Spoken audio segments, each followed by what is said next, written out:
அருமையான தேவ பிள்ளைகளே, வெள்ளிக்கிழமை தோறும் உங்களை சந்திப்பதில் பெரும் மகிழ்ச்சி. இயேசு நமக்காக ஒரு வெள்ளிக்கிழமை தான் சிலுவையில் அடிக்கப்பட்டார். அவருடைய ரத்தம் நமக்காக சிந்தப்பட்டது.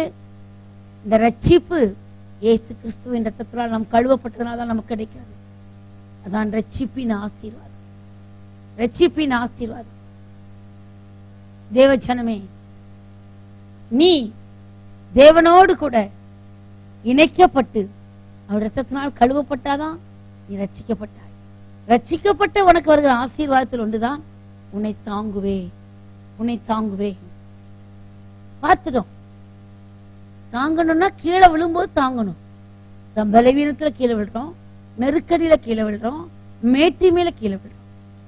எப்படி தாங்குகிறார்? நீதியின் வலது கரத்தால். தேவன் நீதியின் வலது கரத்தால் உன்னை தாங்கணும்னா நீ துன்மார்க்க வாழ்வை விட்டு வெளியே வரணும்.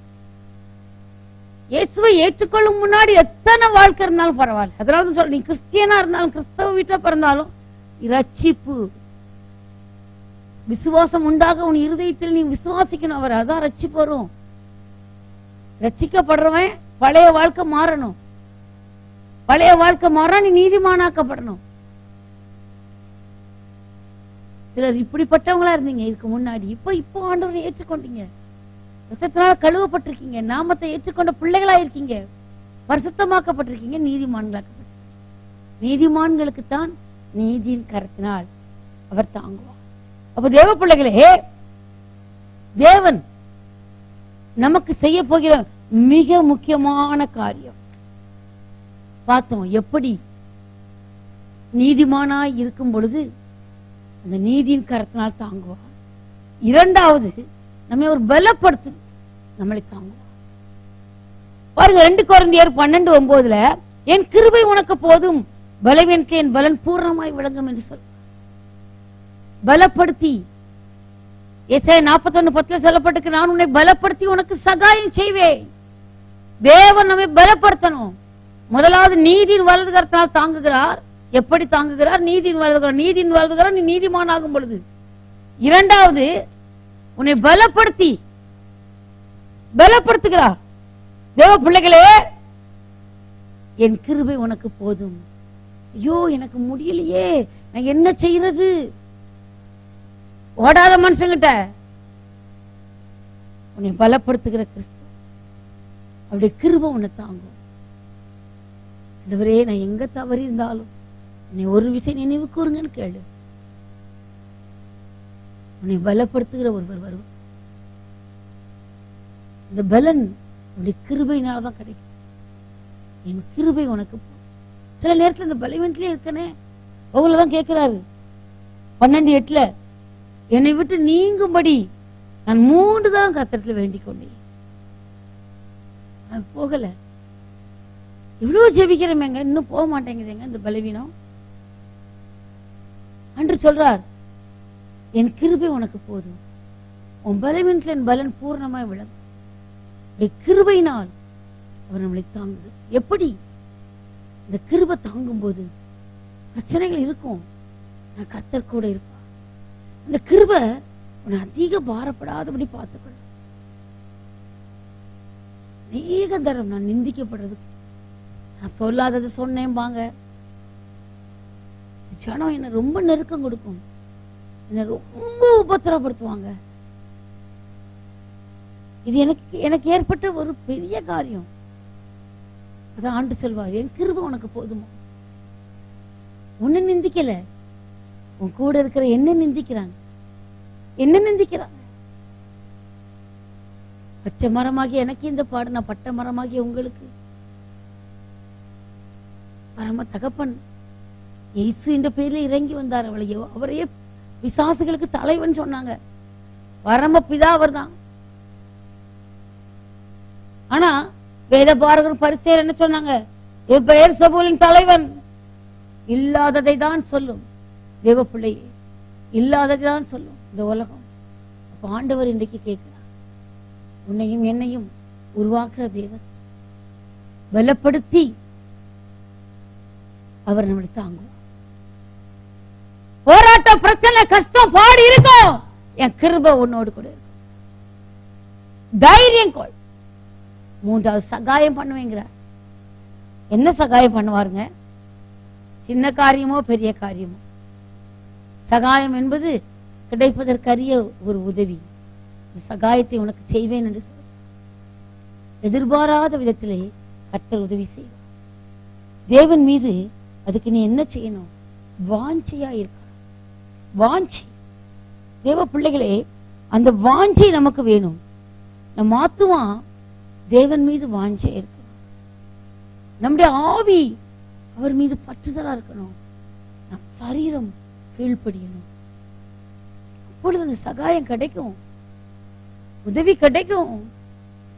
ஊழியத்திலே எனக்கு எத்தனை தடவைகளிலே சகாயத்தை நான் பார்த்திருக்கிறேன். என் தேவன் பலவீனத்திலே எனக்கு பலனாயிருந்தா ஒவ்வொரு தடவையும் தொண்டை திறக்கப்படும் நினைப்பேன். இயேசு என்னோடு இருக்கிறார். அனுதினமும் காலையில் அவரோடு பேசும்போது, எழுந்து செபிக்கும் போது என் பலவீனம் அகன்று போகிறது. கிருபை மனுஷங்களால் நிந்திக்கப்படும் பொழுது ஒரு கிருபை என்னை தாங்குகிறது. அதான் எனக்கு இந்த பலன், சகாயம். நான் நினைக்கிறதுக்கும் வேண்டிக் கொள்றதுக்கும் மேலாக கர்த்தர் அந்த சகாயத்தை எனக்கு அனுப்பு, இந்த உதவி எனக்கு அனுப்புகிறார். ஆம் தேவ பிள்ளையே, உன் சகாய எப்படி நீதின் காலத்தினால் தாங்குகிறவர், என் கிருபை உனக்கு போதும் என்று பலப்படுத்துகிறவர், சகாயம் கிடைப்பதற்கரிய அந்த உதவி கர்த்தர் நமக்கு கொடுக்கிறார். தேவன் நமக்கு செய்கிறார். ஒரு பாட்டு உண்டு, தேவன் நமது அடைக்கலம் பலனுமானா, ஆபத்து காலத்தில் கூட இரு துணையுமானா. அடைக்கலம் என் பலன், என் துணை, சகாயர்.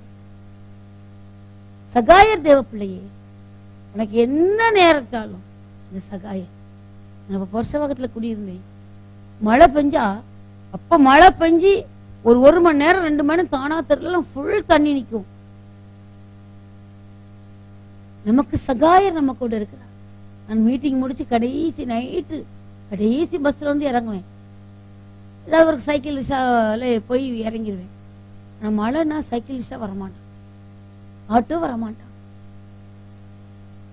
அந்த சகாயர் கூட வருவா. தண்ணி அவ்வளவு இருக்கும், நான் பாட்டுக்கு நடந்து வருவேன். இப்போ எங்களுடைய ஹவுஸ் ஒரு தாத்தா, அவர் முழிச்சு வெளியே நின்றுட்டு இருப்பார். அவர் சொல்லுவார், அம்மா அந்த ஆண்டவன் தாம்மா அத்தனை ஹஸ்பண்ட் திறந்து வச்சிருக்காங்கம்மா. ஐயோ இந்த பாப்பா பத்திரமா வரணுமே நான் பார்ப்பேன். தேவன் எனக்கு சகாயம் பண்ணிருக்க. அந்த தேவன் உண்மை உள்ளவர்.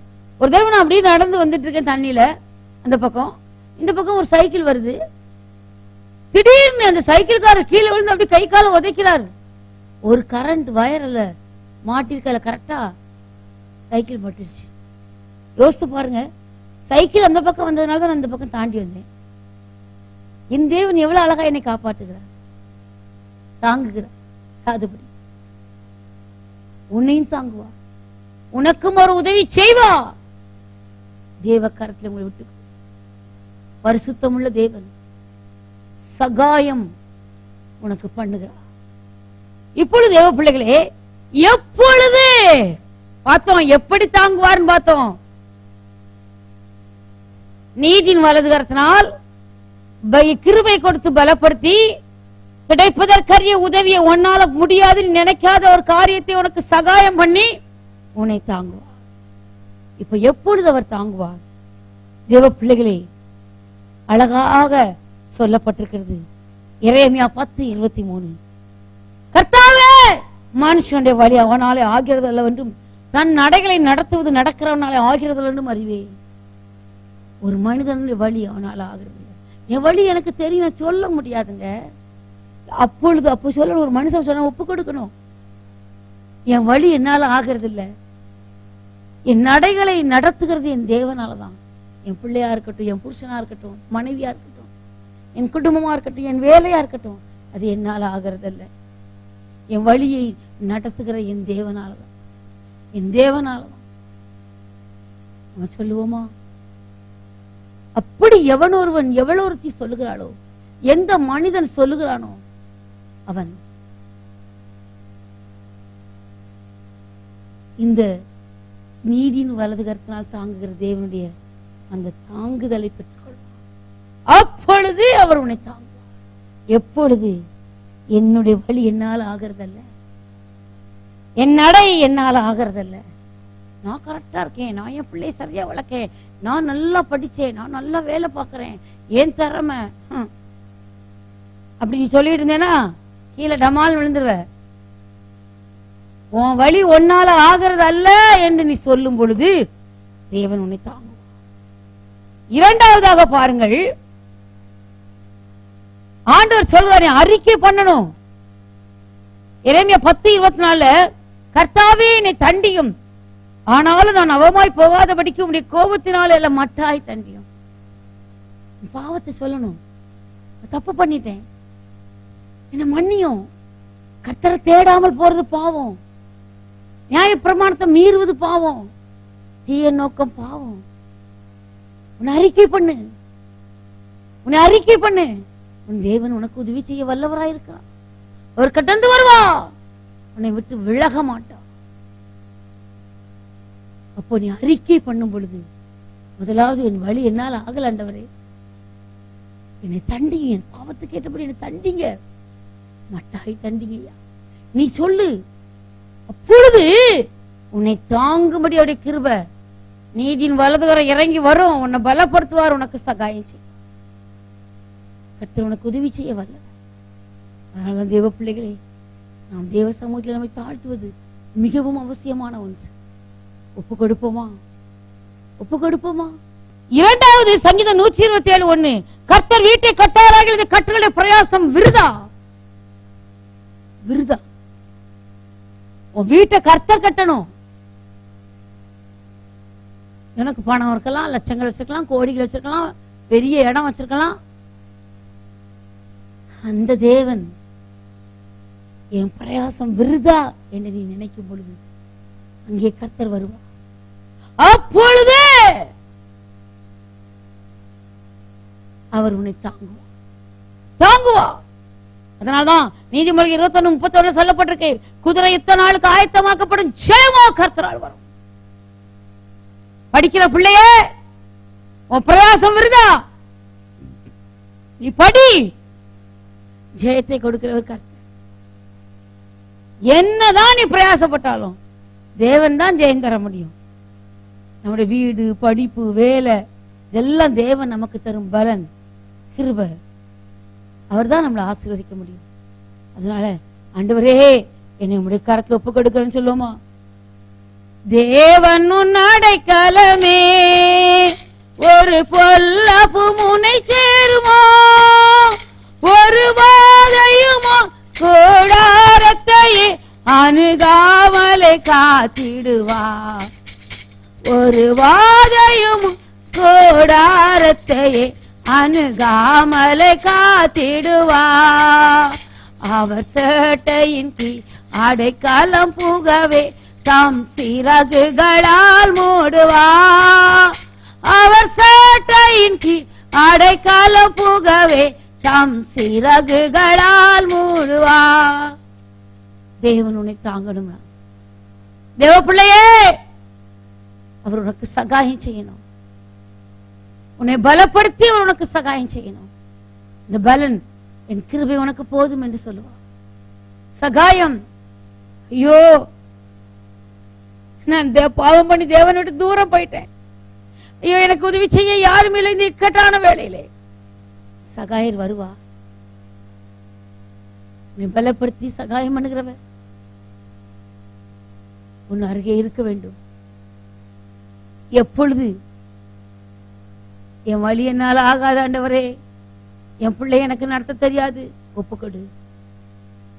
என் பிரயாசம் விருதாயா, நான் நல்லா படிக்கிறேன், நான் நல்லா வேலை செய்யறேன் சொல்லாத. என் பிரயாசம் விருதா என்று சொல்லும் பொழுது அவர் வருவார், உன்னை தாங்கும்படி வருவார், உன்னை தாங்கி உன்னை தூக்கி நிறுத்துவார். இயேசுவின் கரத்தில் உன்னை தாழ்த்து. அப்பொழுது அவர் உன்னை தாங்க.